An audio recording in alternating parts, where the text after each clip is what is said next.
Speaking of awesome, what do we have up next? You're right. Awesome is right. Next, we have Lisa from 1989, which is about a young teenager who begins phone stalking this, I guess, good looking older guy. Well, older than her. He's not all that old. But unbeknownst to her, the man happens to be a serial killer. And good times is had by all. So I had never seen this movie before, but in fact, I think the first time I had even seen a trailer or anything about the movie was actually just a couple of months ago. And I just blindly bought it on Blu-ray because it looked good. In fact, the lead girl in it, Stacey Keenan, she's one of the characters on 90s sitcom Step by Step, which I used to watch all the time. So I was like, yeah, let's just watch this. And as you know, I'm I was going to say pretty big fan, but I'd rather say I tend to enjoy watching 90s and 80 thriller movies. That's not to say that a lot of them are good, but I just enjoy watching them. And this one, it's got its ups and downs, but I think overall it's a pretty decent thriller. Not great, but decent. As soon as I see the United Artists logo at the start, I was like, oh yeah, this is, I'm feeling this because that's what pops up at the beginning of Child's Play. So that definitely helped. So every single United Artists movie, immediate tan. Yeah, well, it starts off at a 10 out of 10. I think it's a movie where eventually you're starting to clamor on for something to happen because there's a lot of phone calls back and forth, and I think the phone conversations are pretty good. Like, I can imagine just being that guy getting those calls, and you're like, who is this? Hey guy, remember me? Hey guy, I'll blow you in the back alley.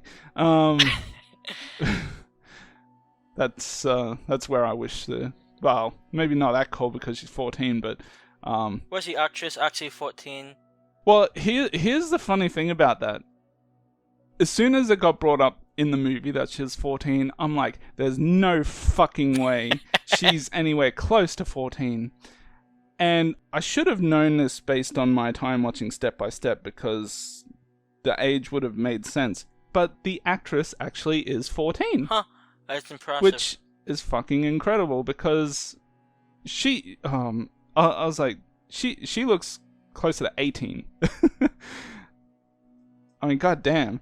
But anyways, because when I watch her on Step by Step, she was playing kind of 17, 18-year-old type character, and that was early 90s. So, and at that time, she did look the age. So I should have made that connection in my mind, but I didn't. Yeah, so I didn't know much about this movie before starting it.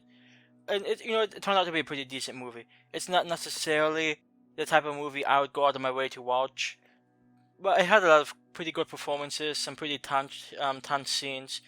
That sequence in which she's like in the backseat of the car, trying not to be noticed. I mean, that's a pretty good scene right there. Yeah, well, in that scene, like, I just imagine being the guy and having someone whose crushes you. Imagine, like, if you were in the car driving and you're letting go big ripper farts and you're picking your nose, anything like that. That would have been amusing. What I find interesting, we never really learned that much about this guy.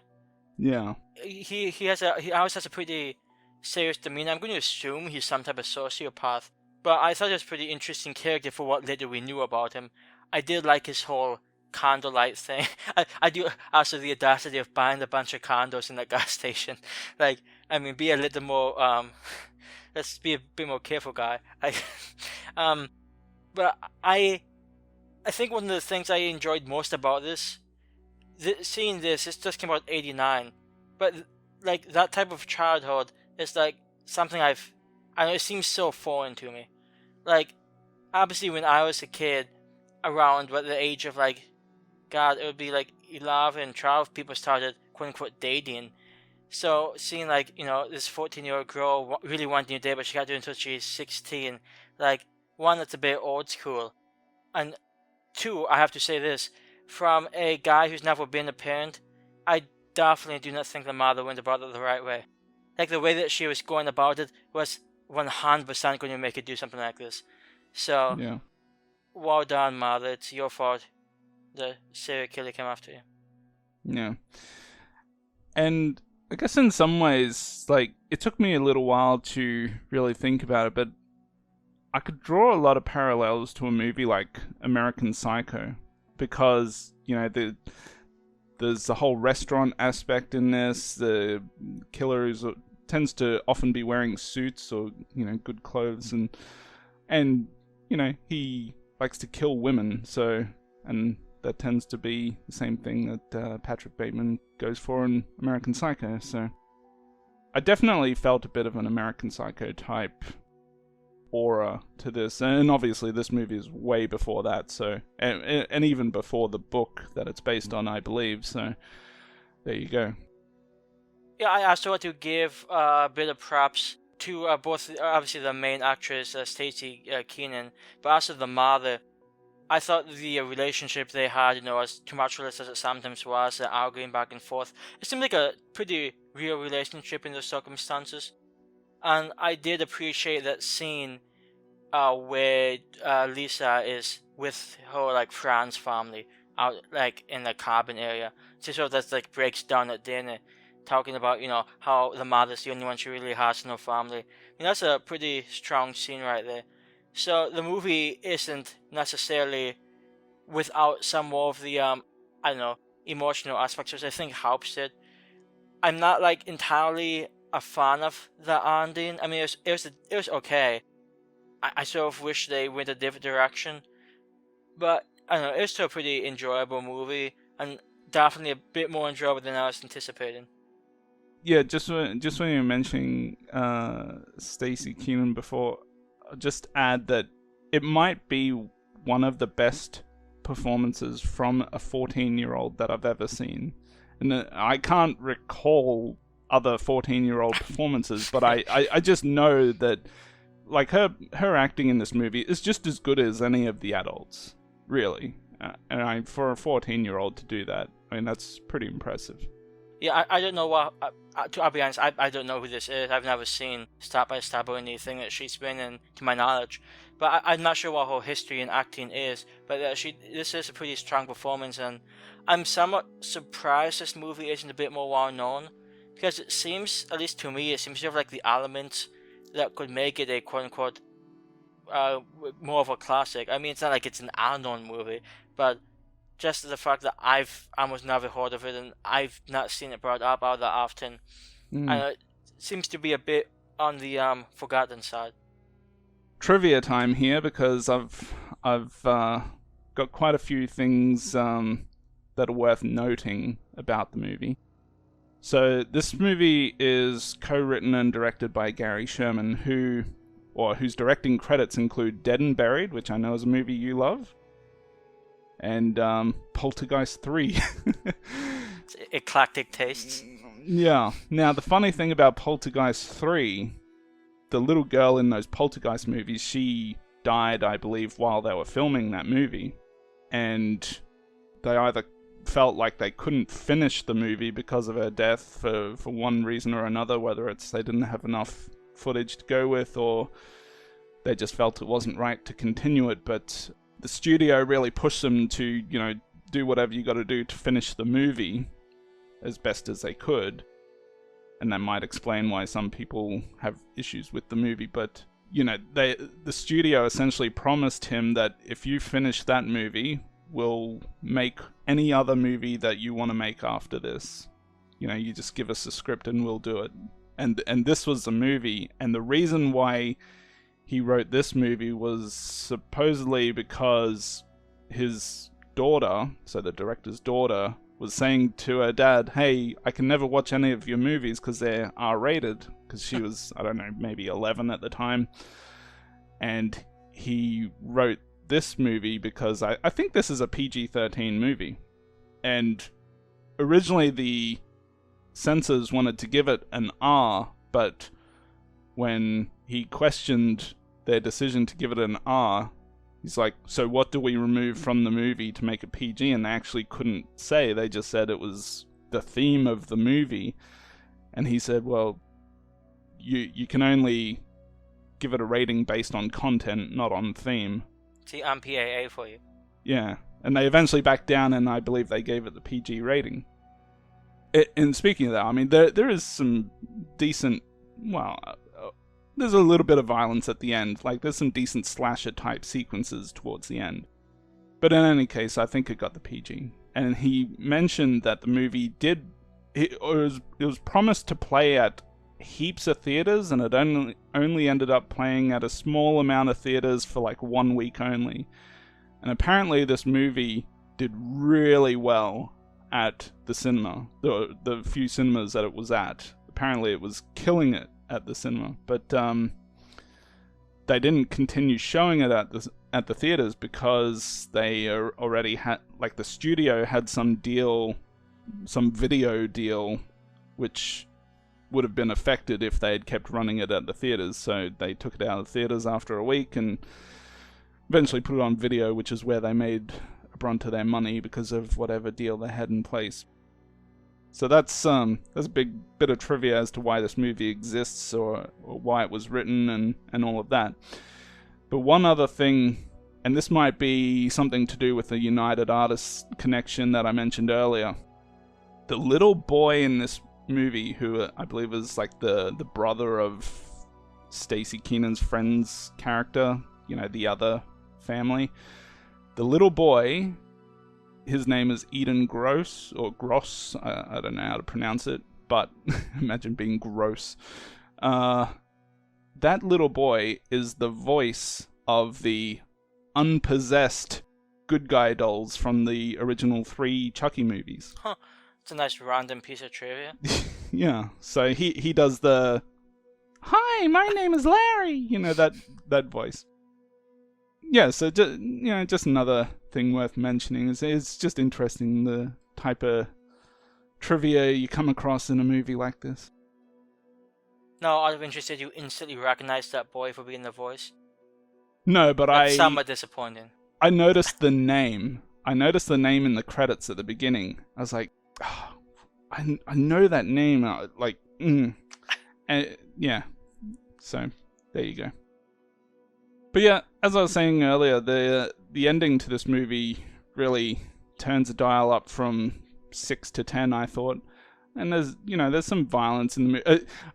I remember listening to Gary Sherman talk about the movie, and he was saying something like the most violent thing in the movie is hitting the killer with a baseball bat, which I don't think is true, because I recall quite an unexpected knife stab through that guy's shoulder, and then they proceeded to kick him in the balls, which was pretty cool too.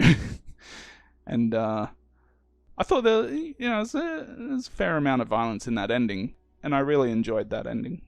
I do wish it's, at least when I watched the ending, it wasn't made clear to me if he ever actually realized that it was the daughter who was calling him and not the mother.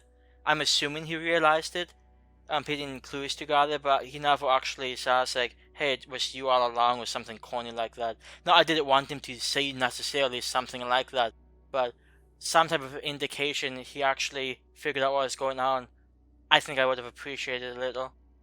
I have to assume he does, because at one point she's saying, "No, my name is Lisa," and he's like, no, it's not. And later on, you can hear them calling out those names in the apartment at the end. So. Yeah, I'm not sure if he was. He may have just at that point in time just been reacting to what's going on, not really thinking. But I mean, there was pretty good conflict though at the end. I did appreciate that. I just wish we had a bit more. I guess, like you said earlier, a bit more stuff going on before. I mean, the phone calls were fine and all, but it gave us out that much in the way of, I guess you could say, suspense before that. Aside from the car scene, which I think is probably one of the highlights of the movie. I guess the only other point that I had down here, and I'm kind of rehashing something we've talked about in other movies, particularly thriller movies, because you've said before that oh boy, you you've always felt like thriller movies are just weak horror movies, or something along those lines. Yeah, they're just movies that wish they could be horror movies. They're not strong enough to be a horror movie. Like I find most thrillers to be pretty tame, to be honest. At least the thrillers I've seen. I'm not saying they can't be gold movies, but yeah, they're just obviously not my cup of Mm. tea. And I thought a little bit more about it, and I was thinking it's not so much that they're weak horror movies. I feel like I was going to say I feel like they're more realistic horror movies, but even then, the word realistic probably not quite the best word. But I'd say more. I'm trying to think of the right word. I keep thinking of the word believable, but that's still not quite what I'm going for. But like, I feel like the events of a thriller movie are more likely to happen than the events of a horror movie. Like, how often are you going to have like a deranged masked killer trying to hunt people down with an axe, as opposed to like a movie like this, you just call this guy and he just happens to be a bit nuts and, Well, he comes and attacks you. there was and you may have seen this. I'm not sure. I think it was a television movie, but it's a movie with Shawnee Smith from '88 called "I Saw What You Did," which has a somewhat. These two girls are playing a game, just calling up random people saying, "Hey, I saw what you did," and they happen to call a serial killer. Um, so it's not too far removed from this type of plot. Now, like being a TV movie, it's a lower production, but that one is often considered a horror movie. And what's interesting to me, well, actually, there's two interesting things to me. One, this movie is, at least on IMDb, one of the genres is horror, which is fine. If somebody sees this as a horror movie, I'm not going to complain. I mean, the whole genre is subjective anyway.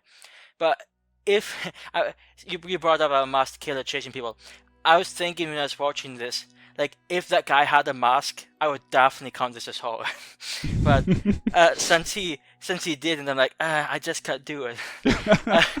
I know it seems like such a silly distinction, but I know some movies, and I'm assuming it's the same for every horror fan. Some movies feel like horror, and some don't, and some are like borderline. And this is obviously probably more of a borderline movie, but I just found it amusing that if they had just made that one small change, I probably could have seen this more in the genre. Yeah. Well, I mean, it also makes me think of like a movie like Fatal Attraction. I don't know if you've ever seen that, but that's definitely one of the best thrillers out there that you could probably watch. And like this, it's got a fairly slasher-esque type ending. Like there's no masks or anything involved, but also that movie is 100% like I could see that happening to someone where you have an affair with this woman. She she doesn't go away quietly, and she comes back and starts creating hell, and eventually gets very violent. And that's, I think, the distinction between thrillers and horrors to me. Not so much that thrillers are weaker, but I can just see those situations happening in the real world more than what happens in a typical horror movie. Obviously, horror movies that involve monsters and just out there type of gore and that type of thing, we know those are far removed from reality, but even if you took those out of the equation, I think that distinction still holds up. Yeah, I've been trying to think of more. I mean, like a movie like, I don't know if you remember. I don't even know if we talked about it. Mikey from '92 with the Killer Kid. I mean, it's not like that movie's outside the realm of possibility, but that one definitely had I guess you could say, more clear-cut horror vibe as opposed to, like, if you compare it to like maybe The Gold Son, which was I think an early '90s movie, which definitely came across as more of a like thriller type movie. Yeah. But that's a joy to the genre. It's subjective, and everything's a horror movie. So, yeah, I definitely enjoyed Lisa overall. I do feel at times I don't know if it was just that it was moving at a fairly slow pace, or that I just wanted something to happen to get things moving a little quicker. But eventually, by the time we got towards the end, I think it all came together pretty well. I'm going to give this one... I'll give it a 7 out of 10. Doesn't quite get there to an 8 for me, but I had a pretty good time with this, and I'm sure I'll be watching it again in a few years from now. Yeah, so I was mildly impressed with the movie, even though it's not necessarily what I was hoping to see in the context of my life. It was a pretty decent movie. I thought the emotional scenes were all pretty strong. You can understand the mother's point of view, trying to keep her daughter away from those types of things, when she's younger. But at the same time, the way that she was doing it is like probably the worst way to do it. So but that's parenting for you. You don't always know what you're doing is the right thing. So I thought it was a very interesting movie. I had a good time with it. It wasn't always the quickest paced movie, but I'm also going to give this one a 7 out of 10. For reals. You enjoyed it more than Dead and Buried. Oh God, I think I think I gave the one like a 9. So let's not go overboard here. Okay.